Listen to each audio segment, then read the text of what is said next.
Bonjour à toutes et à tous et bienvenue dans cette nouvelle vidéo de redacteurweb.fr. Alors aujourd'hui, petit tuto sur Word pour apprendre à maîtriser vraiment Word, donc des modules vraiment basiques aux options vraiment les plus avancées. Voilà. Donc on va voir ensemble pas à pas comment maîtriser Word et pour les besoins de cette vidéo, je vais utiliser Word 2013. Bon, sachant que peu importe la version que vous avez, vous allez généralement retrouver les mêmes choses. N'oubliez pas, dans la description, vous pouvez télécharger gratuitement l'e-book pour en savoir plus sur le métier de rédacteur web et pour vous aussi, eh bien, commencer à travailler sur Internet. Alors, pour commencer ce module, eh bien, on va voir quelques éléments vraiment très importants que vous allez utiliser tout au long de votre vie. Enfin, du moins, si vous utilisez Word. Alors, qu'est-ce que c'est? Ça va être en priorité le fameux copier-coller. Alors, avant toute chose, je vais quand même vous montrer comment créer un fichier. Vous allez aller dans Fichier, Nouveau, et ici vous allez avoir différentes options. La première, ça va être de créer un document vierge, donc c'est-à-dire une page blanche, et les autres, ça va être tout simplement différents modèles que vous allez pouvoir utiliser pour créer un fichier qui sera déjà préformaté. On va dire par exemple que vous souhaitez créer un planning. Eh bien vous pouvez également affiner votre recherche. Comment? Tout simplement en allant ici dans cette petite barre de recherche, et en tapant le mot-clé en fait, donc là ce serait planning par exemple. Hop, je tape planning, je valide, et Word va me rechercher tous les documents, tous les fichiers pré-créés qui pourraient me correspondre. Et là ici on voit qu'on a une feuille de route, un emploi du temps, un calendrier et un planning. Et il me suffit de cliquer sur le modèle que je souhaite pour commencer à travailler directement dans ce modèle. Autre chose très intéressante, Word faisant partie de la suite Office, il vous propose également les différents documents, en l'occurrence ici différents plannings, qui se trouvent dans d'autres logiciels de la suite Office. Par exemple ici sur Excel et ici sur PowerPoint. Par exemple, je pourrais très bien me dire, bon ici j'ai que quelques fichiers, et bien je vais directement aller dans Excel pour voir s'il n'y a pas d'autres options qui me correspondent mieux. Voilà, donc c'est vraiment très simple de créer un fichier dans Word. Une fois que vous l'avez créé, autre chose qui est extrêmement importante, c'est tout simplement de l'enregistrer. N'oubliez jamais de l'enregistrer puisque si vous avez un bug, vous allez vraiment regretter d'avoir perdu toutes vos données. Donc, fichier, enregistrer sous, vous mettez le nom que vous souhaitez et vous l'enregistrez. Une fois que vous l'aurez enregistré sous, il vous suffira de cliquer sur la petite disquette qui sera en haut ou sur le raccourci CTRL plus S qui s'affiche actuellement. Voilà, donc là c'est vraiment le basique du basique du basique. On est vraiment sur la base de la base. Maintenant, comment mettre en forme un texte, comment le copier-coller? On va voir ça tout de suite dans ce premier module. Alors avant toute chose, comment copier-coller un texte? On a plusieurs options. Alors soit on va, mettons, copier un texte. Que ce soit sur un site, que ce soit sur Word, peu importe le support, pour le copier, il va falloir dans un premier temps le sélectionner. Vous le sélectionnez en restant appuyé sur le bouton gauche de la souris. Vous faites bouton droit, et ici vous avez copier. Pour ceux qui veulent gagner un petit peu de temps, vous sélectionnez et vous faites CTRL plus C. Alors je vais le noter ici, CTRL. Alors le plus, vous ne le tapez pas, c'est juste pour vous dire qu'il faut que vous combiniez les touches, plus la touche C. Donc CTRL et C en même temps, et ceci va vous copier le texte. Hop, je supprime. Et maintenant je vais le coller. Alors pour le coller, deux options. Bouton droit, option de collage, et là ici je vais avoir différentes options. La première c'est pour conserver la mise en forme de la source. Par exemple vous avez été sur un site web, et le site web avait une police spécifique avec une taille 13 par exemple, et bien il va conserver tout ça et vous le collez tel quel. Moi ce que je vous recommande c'est d'utiliser la dernière pour conserver uniquement le texte et vous enlever toutes les fioritures, toute la mise en forme pour que tout votre texte soit homogène. Et ici, c'est la pire des choses pour moi, c'est de fusionner les deux mises en forme, c'est-à-dire de fusionner les polices, de fusionner les tailles, ce qui donne quelque chose de vraiment horrible. Donc on va tout le temps rester sur ça. Mais voilà, moi je trouve que c'est vraiment super long, donc on va encore utiliser un autre raccourci qui est tout simplement CTRL plus V cette fois-ci. Et hop, mon texte se colle automatiquement. Je retrouve ici mes options de collage, et je pourrais sélectionner celle-ci si elle n'était pas collée d'origine. Voilà. Ce qui est vraiment super sympa. Alors maintenant, comment faire pour mettre en forme le texte? Ici, lorsque vous êtes dans Accueil, alors là je vais faire une petite parenthèse, il y a peut-être des personnes qui vont avoir ce volet-là qui va s'ouvrir et se fermer à chaque fois, c'est tout simplement parce qu'ici, il n'est pas verrouillé. Alors admettons, hop, je vais réduire le ruban, il y a peut-être des personnes qui ont ceci. Et là, ça va être très simple, vous cliquez donc sur l'onglet que vous sélectionnez, puisque ces différents noms s'appellent des onglets. et vous le fixez, parce que si vous ne le fixez pas, que vous retournez dans votre texte, ça s'enlève. Hop, vous le fixez. Alors vous pouvez également le défixer en cliquant sur la flèche, si vous préférez. C'est vraiment comme vous le sentez. Voilà.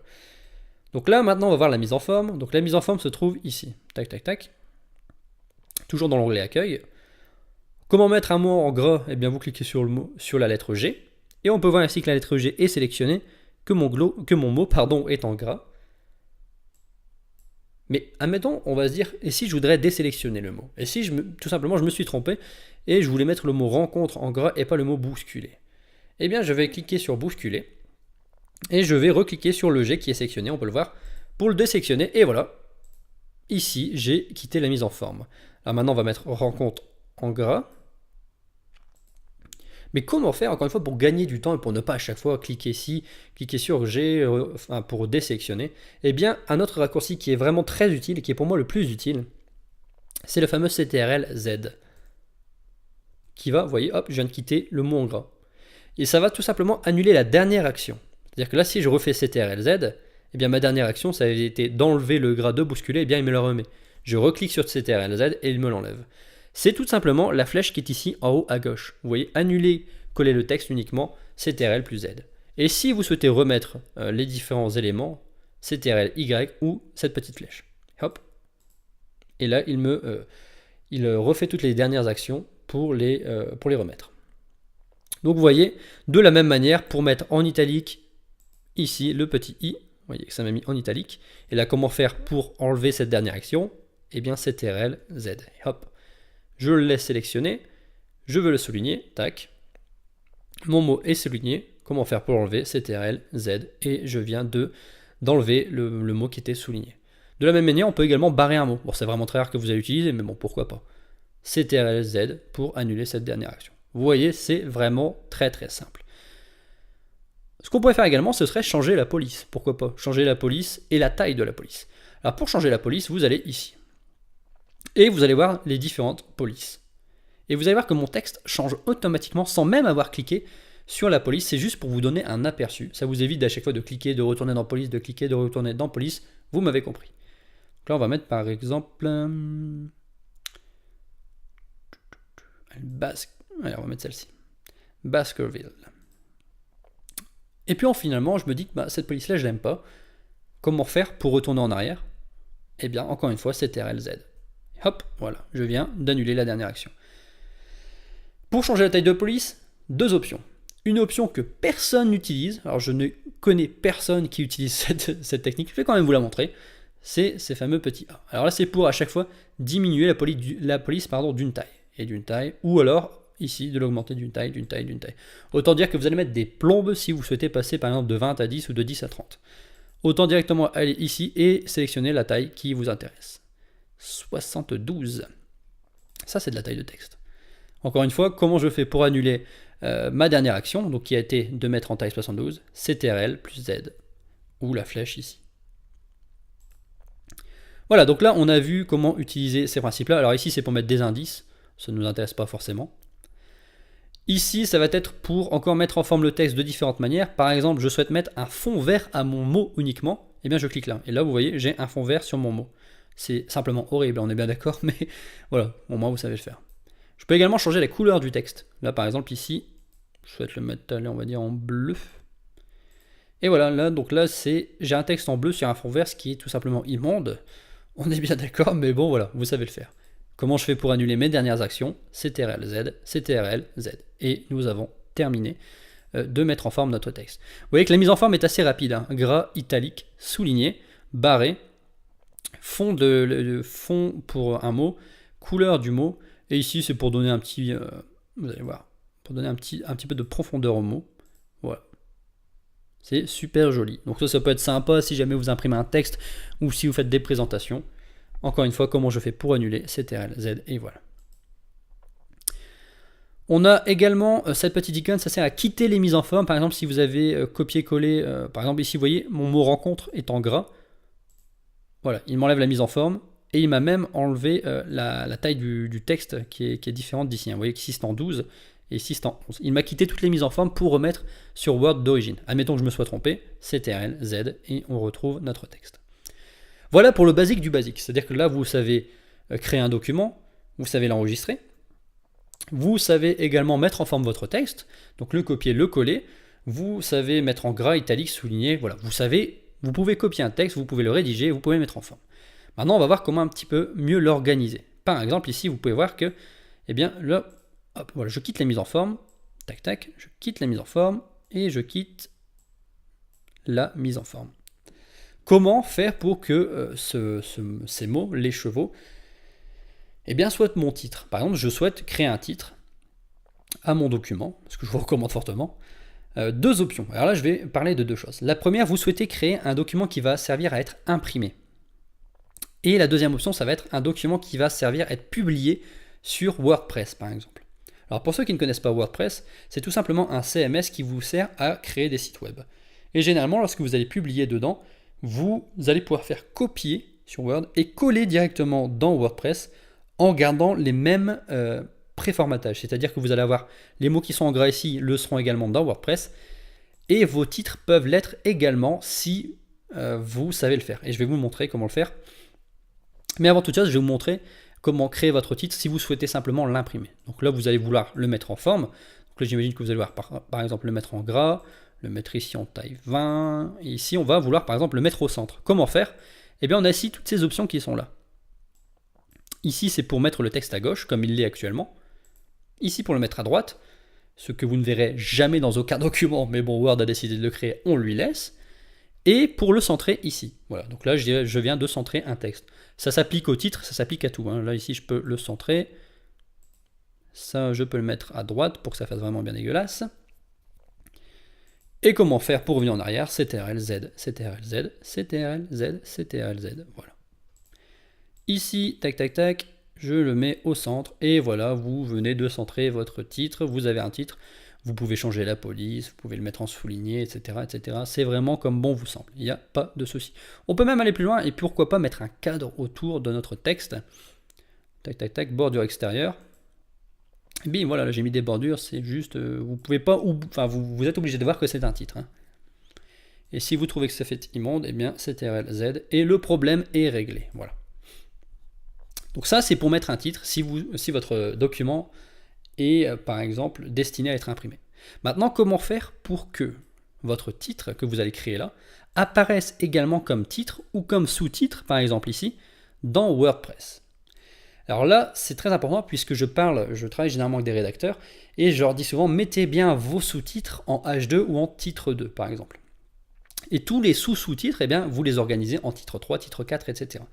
Il faut savoir une chose, alors là je m'adresse à uniquement ceux qui vont travailler sur WordPress et si vous souhaitez devenir rédacteur web, je vous invite fortement à maîtriser ce point-là puisque c'est très important pour vos futurs clients, pour gagner du temps et donc pour vous, pour fidéliser vos clients. Ici, vous allez retrouver donc dans l'onglet Accueil, vous allez retrouver différentes options et ça va être de sélectionner le titre 1. Mais attention, le titre 1, c'est uniquement pour le titre principal. Vous n'allez pas l'utiliser dans d'autres parties de la page. Pourquoi? Alors, je vais essayer de vous l'expliquer sans m'attarder, parce que c'est assez technique. C'est ce qui concerne le SEO. Donc le SEO, c'est le Search Engine Optimization.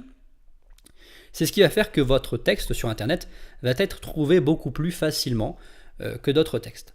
Et ça passe par l'optimisation des titres. L'optimisation des titres, eh bien, ça va être de les organiser, tout simplement. Par exemple, vous ne pouvez pas avoir plusieurs titres 1, ça n'a pas de sens.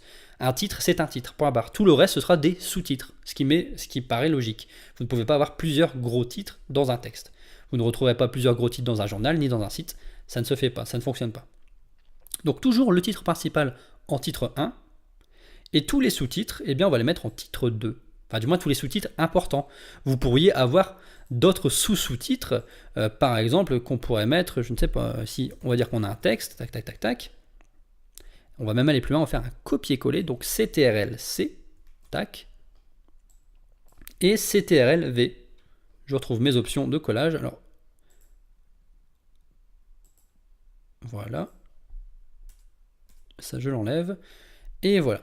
Et on pourrait dire par exemple qu'ici, eh bien, on a un sous-sous-titre, par exemple différents animaux, je ne sais pas, zébrés, hop. Et ça, ce serait un sous-titre de ce sous-titre-là. Et dans ce cas-là, je vais mettre un titre 3, hop. Et tout ça, pourquoi? Pour deux raisons. WordPress va reprendre exactement ce schéma-là, c'est-à-dire qu'il va mettre automatiquement vos sous-titres et ça va organiser votre texte sur WordPress. Donc votre client, si c'est lui qui va le mettre dessus, va se dire ah bah c'est super, j'ai pas besoin de tout remettre en forme. Ça va lui faire gagner du temps et donc vous allez le fidéliser. Mais ce qui peut être également sympa, c'est pour créer des sommaires. Alors par exemple, on va aller dans ici rechercher. Et on va voir que si vous n'avez pas ici, enfin si vous n'avez pas cette chose-là, c'est que vous êtes probablement dans résultats. Donc là, vous cliquez sur titre et vous allez voir que votre texte a été organisé. Et ça peut être super sympa lorsque vous avez eh bien, des mémoires, des thèses, ou tout simplement que vous écrivez des livres ou des e-books pour vous retrouver. Par exemple, je souhaite revenir en haut, et bien je clique, vous voyez que ma page a bougé.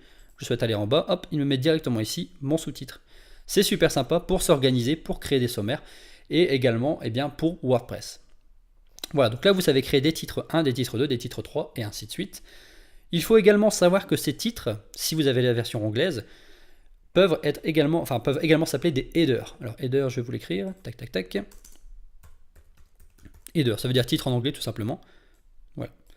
Donc header, donc ça s'appelle header 1, header 2, header 3, etc. Donc un client peut vous dire, n'oubliez pas de mettre vos titres en header, donc mettre header 1 pour le titre principal, header 2, header 3, etc. etc. Ça voudra dire la même chose que de mettre en titre 1, 2 ou 3. Voilà.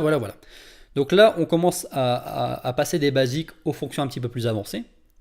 Alors maintenant, on va dire qu'on souhaite organiser notre texte un peu mieux de cette manière-là.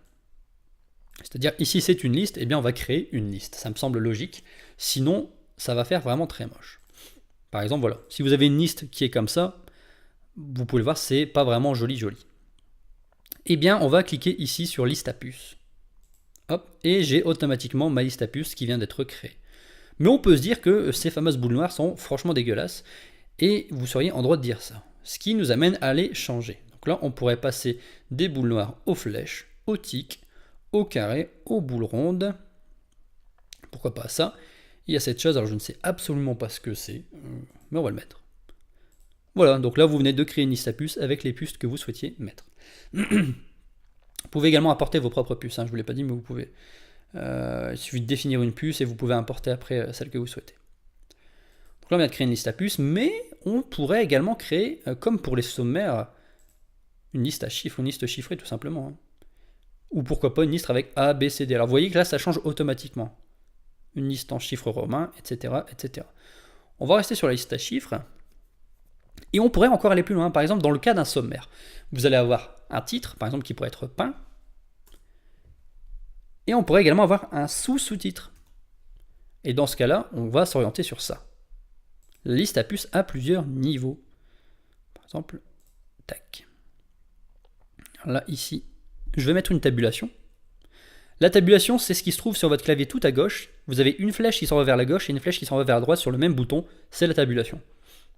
Et là, vous voyez qu'il m'a subdivisé mon titre. Donc, pain, ici, complet. Ici, je remets un coup de tabulation. Encore un coup. Et voilà, 1, 1, 1. Vous voyez? Donc là, on redivise. Donc, c'est pas mal si vous écrivez une thèse ou un mémoire. Ou si eh bien, vous souhaitez simplement créer un sommaire pour votre e-book, par exemple. Pour eh bien, subdiviser votre sommaire. Voilà. C'est vraiment très simple. Il vous suffit de cliquer sur ces différents boutons-là. Comment on annule? Comment on fait pour revenir en arrière? CTRL-Z.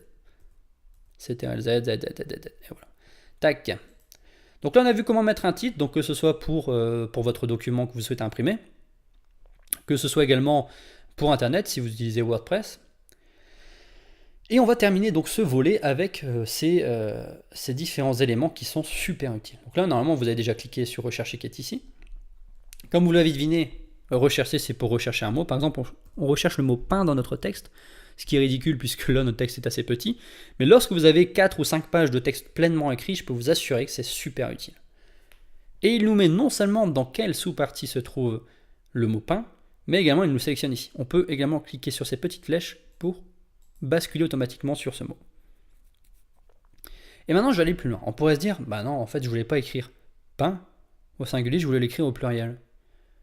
Et imaginez que vous ayez 4 pages ou 100 pages, vous n'allez pas les modifier un par un et relire tout votre texte, ça va vous prendre des jours, et vous ne seriez même pas certain de ne pas en avoir oublié un.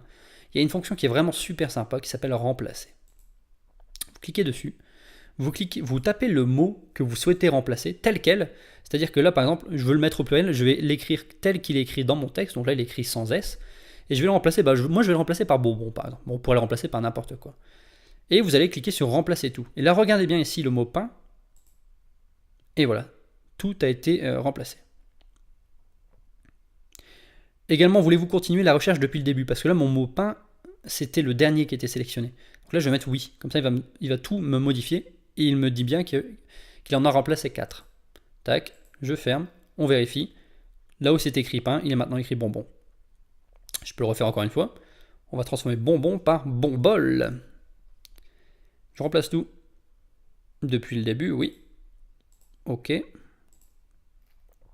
Bonbol, bonbol, bonbol, bonbol. Bonbol, bonbol, bonbol. Et voilà, c'est juste génial. Donc cette fonction-là, c'est super intéressant lorsque vous avez vraiment des gros textes. Vraiment, vraiment intéressant.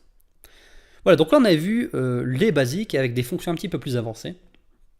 Ce que je vous propose maintenant, c'est de continuer avec l'onglet Insertion.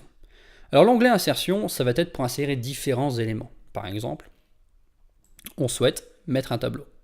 Je vais cliquer ici, et là vous vous dites, qu'est-ce que c'est que ça? Eh bien c'est tout simplement une prévisualisation graphique de votre tableau. Par exemple, ça je vais l'enlever par contre, voilà. Par exemple ici, vous voyez là j'ai sélectionné une ligne. 2 lignes, 3 lignes, 4 lignes, voilà, vous avez compris. Et la même chose pour les colonnes. 2 colonnes, 3 colonnes, 4 colonnes, et ainsi de suite. Et là vous me dites, mais je suis limité à un tableau de 8 par 10? Non, pas du tout. Insérer tableau, et vous tapez ce que vous voulez taper. Mettons 3 colonnes, avec 20 lignes. Allez hop. Et là, une chose intéressante, donc là vous avez créé votre tableau, mais vous pouvez voir qu'on est passé de l'onglet Insertion à l'onglet Outils de tableau, Création, Disposition. Donc là, c'est tout simplement pour travailler sur le tableau même. Donc là, par exemple, on peut le mettre en forme. Ça, je trouve ça vachement inutile puisqu'on ne voit pas une colonne. Voilà, donc là, vous voyez, j'ai sélectionné une mise en forme directement. Je peux retourner dans Insertion, ou même dans Accueil, continuer à travailler, tac, tac, tac, mettre mon texte dans le tableau. Et je peux retourner également dans Création, où je retrouve tout ça. Comment je fais pour revenir en arrière si je me suis trompé? CTRL-Z, CTRL-Z, CTRL-Z, et voilà. Voilà, vous savez insérer un tableau, une image, de la même façon, vous cliquez, vous allez sélectionner votre fichier, image en ligne, la même chose, les formes, vous cliquez sur la forme que vous souhaitez sélectionner, vous êtes encore basculé sur le format, vous pouvez modifier comme vous le souhaitez, le remplissage, le contour, les effets. Voilà. CTRL-Z, CTRL-Z, CTRL-Z, ou même supprimer directement pour aller plus vite. Voilà, donc je retourne dans Insertion, Forme, Smart Art. Alors ça, c'est une chose sur laquelle je vais m'attarder un petit peu, enfin m'attarder rapidement. C'est super pratique les Smart Art. Pourquoi? Admettons, on va dire que vous êtes en train de rédiger un e-book ou une thèse ou un document, peu importe, et vous souhaitez mettre en valeur, par exemple, allez, on va dire une hiérarchie, un système hiérarchique, par exemple, le système hiérarchique de votre entreprise, ou le cycle d'un produit, ou le processus, ou la liste, ou une liste quelconque. Bien, vous voyez que vous avez beaucoup de Smart Art qui ont été préfabriqués et qui sont disponibles pour vous gratuitement. Une pyramide, par exemple. Alors, je vais utiliser, par exemple, une hiérarchie. Tac, on va utiliser celle-ci. Ok. Hop, il m'insère directement la hiérarchie. Encore une fois, vous voyez qu'on a été basculé ici dans l'outil Smart Art Création pour le mettre en forme comme vous le souhaitez. Modifier les couleurs, modifier la mise en forme. Je vous laisserai regarder, c'est vraiment très simple. Ici, vous tapez votre texte. BO2S, boss. Voilà, ici, vous tapez tout ce que vous voulez taper. Vous voyez que c'est super pratique. Vous pouvez donc créer une hiérarchie très rapidement. Autre chose super pratique, c'est que vous allez voir dans le détail, c'est que vous pouvez également donc modifier les formes, ajouter une forme au-dessus. Par exemple, si on veut créer une hiérarchie plus grande, eh bien vous avez simplement à faire de cette manière-là. Par exemple, ici, ajouter une forme en dessous. Et hop, vous voyez, donc c'est génial. Le Smart Art va s'adapter automatiquement et va vous améliorer la hiérarchie. Je vais cliquer sur ça pour le supprimer. Donc voilà, super pratique les Smart Art qui sont dans Insertion pour vraiment mettre en forme, mettre en valeur un élément. C'est vraiment génial, quoi. Également, les graphiques, ça vous serez certainement amené à en voir. Donc là, par exemple, vous avez tous les différents types de graphiques, de l'histogramme, courbe, etc., etc. Vous pouvez sélectionner le style. Je vais garder le premier. Et vous allez voir que vous allez avoir une autre fenêtre qui va s'afficher, qui est tout simplement la feuille de calcul qui est ici. Alors ça peut vous paraître compliqué au premier abord, mais c'est super simple. Série 1, série 2, série 3. Vous voyez ici, vous avez la légende. Série 1, c'est le vert. Série 2, l'orange. Série 3, le rouge. Donc série 1, 2, 3. 1, 2, 3. 1, 2, 3. Ainsi de suite. Les catégories. Catégorie 1, 2, 3 et 4. Donc la 4 se trouve ici. Et ce qui est génial, c'est que le graphique va s'adapter en temps réel à vos chiffres. Par exemple, je le modifie. Ici, je vais mettre 10. Et attention les yeux. Magie, mon graphique se modifie automatiquement. Donc c'est super génial pour insérer des graphiques dans vos documents. Vous pouvez également travailler avec Excel et le joindre. Ici, vous le voyez, hop, petite feuille si vous voulez travailler sur Excel directement. Non, moi, ce n'est pas obligatoire. Comment je fais pour revenir en arrière? CTRL-Z, CTRL-Z, CTRL-Z. Là, je peux également le supprimer. Mais là, je vais faire CTRL-Z directement. Quoi d'autre dans insertion? Alors là, des applications, voilà, c'est super rare, c'est si vous avez des applications qui sont liées à Office. Si vous voulez mettre une vidéo en ligne, des liens hypertexte, ça c'est super important. Mettons ici, vous voulez mettre un lien, on se fiche du lien. Hop, un lien hypertexte, et là, eh bien, vous mettez le lien que vous souhaitez mettre. Donc, soit vous le copiez sur Internet et vous le collez là, soit vous le tapez, par exemple http, voilà, servicepublic.fr. Tac, et ici, mon lien est là. Vous voyez, sans cliquer dessus, ça s'affiche automatiquement. On peut le voir ici en bas à gauche également. Tac. Voilà, vous voyez que ça s'affiche. Chose importante, maintenant que je le vois, que j'ai oublié de vous dire, vous écrivez un texte, vous êtes rédacteur web, votre client vous dit, voilà, je veux un texte à 1500 mots. Vous écrivez votre texte et vous dites, mais je suis arrivé à combien de mots là? C'est très simple, vous regardez en bas ici. Et là, vous voyez qu'il y a 141 mots dans le texte pour le moment. Voilà, donc c'est tout simple, vous avez également le nombre de pages. Mais c'est super pratique. Donc là, on a vu comment insérer également un lien hypertexte. Les commentaires, on va le voir après. Autre chose super importante, en-tête, pied de page, numéro. C'est super important, surtout si vous créez des e-books. Alors l'en-tête, c'est assez rare. Pied de page, beaucoup plus souvent, oui. Et numéro de page également. Donc l'en-tête, eh bien, vous cliquez dessus. Vous choisissez l'en-tête que vous souhaitez mettre. Donc là, moi, j'en ai déjà mis une qui est celle-ci. Je vais cliquer dessus, hop. Et vous arrivez ici, donc dans l'en-tête. Et là, bah, vous écrivez ce que vous voulez écrire. Ensuite, vous double-cliquez là, dans le corps du texte. Et pourquoi faire ça? Eh bien, c'est tout simplement génial, puisque lorsque vous allez écrire un e-book ou un long texte, je vous recommande dès la première page de faire l'en-tête, le pied de page, et le numéro de page, puisque ça va se mettre automatiquement sur les autres pages. Alors, petite preuve, on va faire un copier-coller. Je vous invite à repenser comment faire un copier-coller. C'est le CTRL-C. Tac. Coller, coller, voilà. Et là, vous voyez, automatiquement, mon en-tête est revenu. Même chose pour tout ce qui va être pied de page. Tac, pied de page, qu'est-ce qu'on pourrait mettre en pied de page?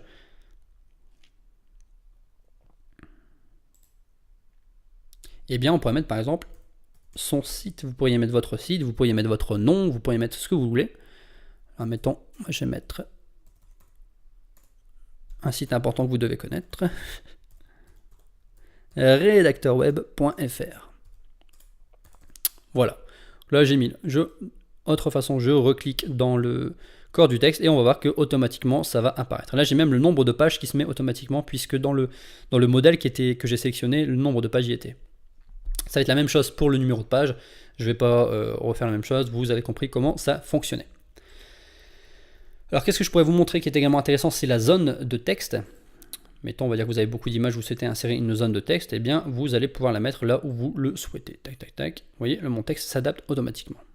C'est super moche de le mettre comme ça, mais bon, mettons, vous avez tapé tout votre texte et vous souhaitez insérer ce petit cadre au milieu du texte pour attirer l'attention, eh bien, vous pouvez le faire. Vraiment très simple. CTRL-Z, CTRL-Z. Voilà, je reviens en arrière. Voilà, donc là on a vu comment insérer tous les éléments importants, vous pouvez mettre la date et l'heure, etc., etc. Rien de très intéressant en plus.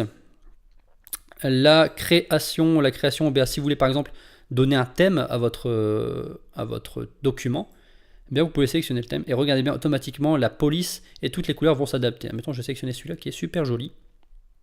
Voilà. On peut modifier par la suite les couleurs du thème, la police du thème. Voilà, on peut même créer un thème qui est préfet si vraiment ça nous intéresse. Pas de souci de la couleur de la page. Filigrane, c'est pour mettre, alors comment dire, voilà, pour mettre par exemple ceci. Là, ça va apparaître sur le texte. Tac, tac, tac. Là, c'est par exemple pour mettre, si vous voulez mettre en évidence que c'est un brouillon, eh bien vous pouvez le faire de cette manière avec le filigrane. La mise en page, alors la mise en page c'est important également si vous par exemple vous souhaitez insérer un Smart Art processus qui est souvent en longueur, alors je vous le montre rapidement, tac tac tac, voilà, Smart Art processus c'est généralement en longueur, eh bien changer la mise en page peut être intéressant, changer l'orientation en mode paysage. Et là vous allez voir, je vais fermer cette fenêtre là, que ma page maintenant est, est allongée en fait, et dans ce format là, paysage. Je remets en mode portrait.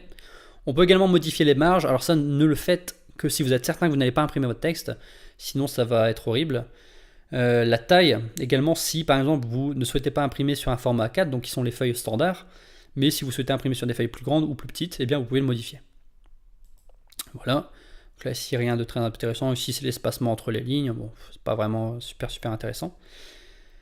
Un point qui est vraiment utile en tant que rédacteur web, et qu'on va voir tout de suite, c'est le mode révision. Le mode révision, à quoi ça va servir? Alors ça va servir, 1, 2, 3, pardon, excusez-moi. Ça va servir si vous êtes rédacteur web, ça va servir également si vous travaillez sur des projets collaboratifs, par exemple vous êtes étudiant, ou dans votre travail on vous demande de travailler sur des fichiers Word à plusieurs, et bien au lieu de dire envoie-moi le fichier Word, là ici il y a une erreur, ça faut modifier, ça faut modifier, ça faut modifier, au lieu de perdre du temps à faire des réunions et à dire ceci, cela, vous pouvez le faire sans même vous parler. Comment ça marche? C'est très simple. Vous allez activer le suivi des modifications. Donc vous êtes dans l'onglet révision, vous cliquez sur suivi des modifications. Et ici vous pouvez voir que j'ai déjà fait des modifications, donc pour tout simplement pour les besoins de ce texte. Mais admettons, voilà, je vais simplement activer le suivi des modifications. Je vais mettre aucune marque. Et puis je vais modifier. Voilà. Donc là j'ai activé le suivi des modifications. Je sélectionne aucune marque pour ne pas avoir tout ce qui était en rouge. Et puis je vais commencer. Par exemple ici, ce n'est pas avec, c'était sûr. Ici, cette bombole, je vais mettre je sais pas, slop. Et on va voir tout de suite que automatiquement, quand on va dans toutes les marques, eh bien tout ça a été modifié. On peut voir que cette bonbon a été barré, que slop a été rajouté. On peut voir que avec a été barré, que sur a été rajouté, et la personne va ainsi pouvoir contrôler tout ce qui a été modifié. Alors c'est utile pour deux raisons. La première, par exemple, vous êtes chef, vous êtes rédacteur en chef, vous avez plusieurs rédacteurs qui soit travaillent pour vous ou que vous devez gérer. Ils vous envoient le texte, vous faites les corrections, vous le renvoyez, et eux vont pouvoir où sont les fautes, comment modifier, etc. etc. Vous, deuxième cas, vous travaillez à plusieurs sur un projet en collaboratif avec vos collègues, par exemple. Vous leur envoyez et eux vont pouvoir travailler. Plus besoin de faire 2 réunions interminables et pas besoin de se parler pendant des heures pour dire ah ben regarde bien si tu regardes sur la page 4 à peu près dans le milieu du texte. Non, ici tout est vraiment parfait. Vous avez ici les petites barres qu'on retrouve dans les marques simples. Voilà, les marques simples c'est pour vous dire que ici dans toutes ces lignes là il y a eu des modifications, ces lignes-ci et ces lignes là. Si on veut voir les modifications, eh bien on va dans toutes les marques. Modifications ici, ici, ici, ici, ici, ici. Voilà, il y a beaucoup de modifications. Ici le petit S. Comme vous pouvez le voir, il y a énormément de modifications. Je retourne dans aucune marque. Et maintenant, comment faire pour ajouter un petit commentaire? Par exemple, on ne souhaiterait pas supprimer ça, mais on se demande qu'est-ce que ça veut dire, par exemple. Donc là, je vais mettre bouton droit, nouveau commentaire. Et je peux mettre, par exemple, définition. Ou tu peux me donner la définition, ou qu'est-ce que ça veut dire, enfin peu importe, poser la question. Et cette personne-là va voir le commentaire derrière. Hop, définition, tac.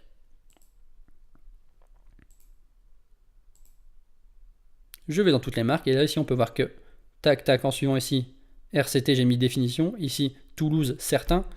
Voilà, on peut mettre par exemple est-ce que tu es certain que c'est bien Toulouse et tu me donner la définition et la personne va voir tout cela et n'aura pas besoin de vous parler puisque vous pourrez tout mettre dans le document. Donc c'est vraiment super pratique lorsque vous travaillez avec d'autres personnes, c'est vraiment génial. On aurait pu également cliquer sur nouveau commentaire sans souci.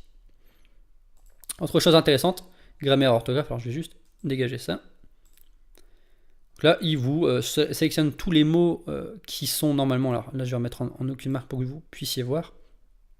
Tous les mots qui sont soulignés en rouge sont les mots où il y a des fautes d'orthographe normalement. Ou, et là j'insiste, ou les mots que Word ne connaît pas. Par exemple, si vous écrivez des mots anglais, il va tout le temps vous les souligner parce qu'il ne les connaît pas. Si vous écrivez le nom d'une marque, il ne la connaît pas, il va la souligner, etc., etc. Un nom propre, il ne connaît pas, il va souligner en rouge.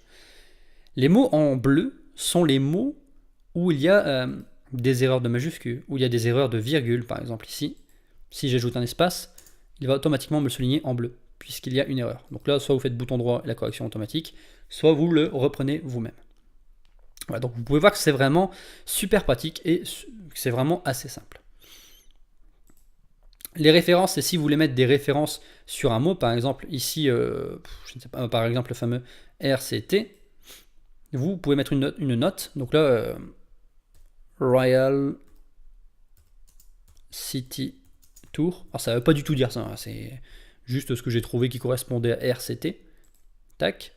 Et là, à la fin du texte, vous voyez qu'il m'a mis une note en fait, un petit i.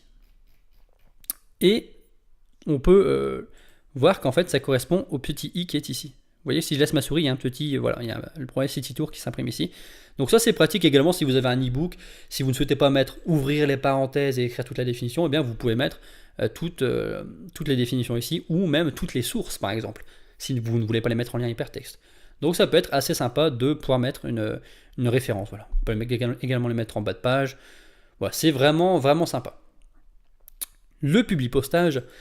Alors le publipostage, je ne vais pas en parler beaucoup parce qu'on ne l'utilise quasiment plus. Généralement maintenant on va utiliser des autorépondeurs comme GetResponse, comme beaucoup d'autres autorépondeurs. Si vous souhaitez que je l'aborde, je ferai une vidéo à part puisque c'est quand même quelque chose d'assez spécifique on va dire. Et que cette vidéo commence maintenant à tarder. Voilà, donc là, ce que je vous invite à faire, c'est à revoir la vidéo si jamais vous avez des questions.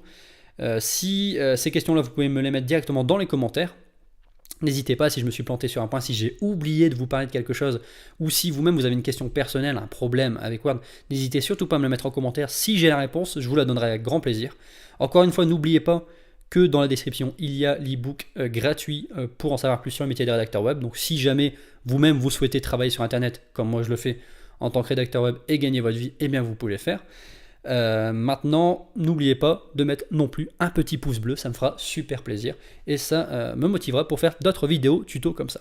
Voilà, n'hésitez surtout pas à me mettre vos commentaires et je vous souhaite une excellente journée.